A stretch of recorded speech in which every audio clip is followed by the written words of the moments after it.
राष्ट्रवादी काँग्रेस पक्षाचा विजय असो, राष्ट्रवादी काँग्रेस पक्षाला विजय असो। एमएससीबी हाय हाय, एमएससीबी हाय हाय, एमएससीबीचं करायचं काय? खाली डोकं वरती पाय, एमएससीबीचं करायचं काय? खाली डोकं वरती पाय।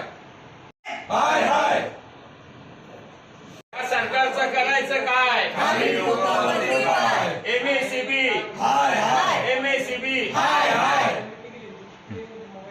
एमएससीबी, हाय हाय, मुर्दाबाद मुर्दाबाद, एमएससीबी मुर्दाबाद, मुर्दाबाद मुर्दाबाद, एमएससीबी मुर्दाबाद.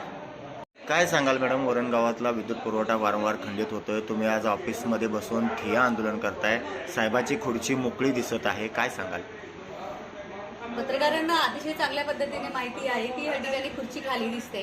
गेल्या 15 ते 1 महिन्यापासून उन्हाळा लागला आहे आणि उन्हाळा लागून अतिशय तापमान 42-43 अंश सेल्सिअसवरती गेलेले असताना वरणगावमध्ये वारंवार विद्युत पुरवठा या ठिकाणी विद्युत पुरवठा खंडित होतो आहे.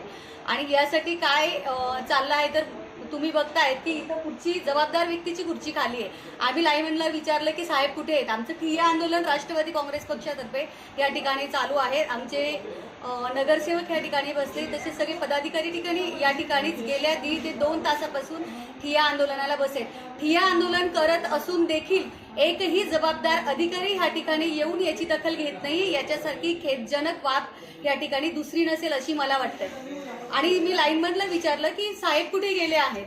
जर वारंवार या ठिकाणी वरणगावमध्ये एवढ्या मोठ्या प्रमाणावरती विद्युत पुरवठा अखंडित होत असेल आणि त्या ठिकाणी आम्हाला लाईनमॅनने उत्तर दिलं, लाईनमॅनने, की साहेब शनिवार कुमारे साहेब बाहेरगावी गेले आहेत आणि तिकडचे साहेब आहेत दुसऱ्या इकडचे, तर ते साहेब शनिवार रविवार असल्यामुळे बाहेर गेलेत. म्हणजे तुम्ही याच्यावरून समजू शकतात की शनिवार रविवार त्यांच्यासाठी महत्वाचा आहे, परंतु वरणगावच्या लोकांसाठी वीज पुरवठा सुरळीत करणं त्यांच्यासाठी महत्वाचं नाही.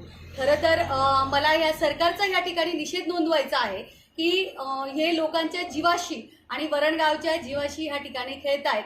शेजारीच आमचे आमदार राहतात, आमचे आंदोलन पुरुष नगराध्यक्ष आहेत, असे असताना देखील या ठिकाणी वारंवार खंडित पुरवठा का होतो आहे याचा जाब विचारायला आम्ही या ठिकाणी आलो आहोत. आणि जोपर्यंत विद्युत पुरवठा सुरळीत होणार नाही किंवा आमची या ठिकाणी जोपर्यंत कोणी भेट घेत नाही तोपर्यंत राष्ट्रवादीचा एकही पदाधिकारी या ठिकाणाहून उठणार नाहीये. हे वारंवार असं का घडतंय? तुम्हाला आतापर्यंत काय सांगण्यात आलं का? आम्हाला सांगण्यात आलं ना, आता मी जस्ट आले, मी थोडा म्हणजे उशिरा यांच्या ठिय्या आंदोलनात सामील झाली, परंतु या ठिकाणी मी विचारलं तर त्यांचे उडवाउडवीचे सर्व उत्तरं या ठिकाणी आहेत. त्यांना मला असं वाटतं त्यांच्या नियोजनाचा अभाव आहे किंवा या ठिकाणी राजकीय जो आपण म्हणतो दबाव या ठिकाणी पाहिजे होता, त्या दबावाचा अभाव या ठिकाणी मला दिसतोय. एक हाती सत्ता बीजेपी सरकारची या ठिकाणी वरणगावच्या लोकांनी बीजेपीच्या हातात दिलेली, भारतीय जनता पार्टीच्या हातात दिली आहे आणि त्यांनी, मला वाटतं 14 नगरसेवक त्यांचे निवडून आलेत, नगराध्यक्ष त्यांचा आहे, असं आमदार खासदार मंत्री सगळेच त्यांचे आहेत. असं असताना वरणगावच्या लोकांच्या जीवाशी 44-45 डिग्री सेल्सिअसमध्ये खेळण्याचा अधिकार यांना कोणी दिला? हा जबाब मी नाही विचारत आहे, हा सवाल मी नाही विचारत आहे, तर वडगावची जनता ह्या सगळ्या लोकांना विचारते की हे कोणामुळे होते. हे पूर्णच्या पूर्ण खापर आम्ही भारतीय जनता पार्टीवरतीच फोडणार आहोत, कारण की सरकार त्यांचं आहे. वरती ते जर त्यांनी ठरवलं असतं तर ते आतापर्यंत विद्युत पुरवठा सुरळीत झाला असता.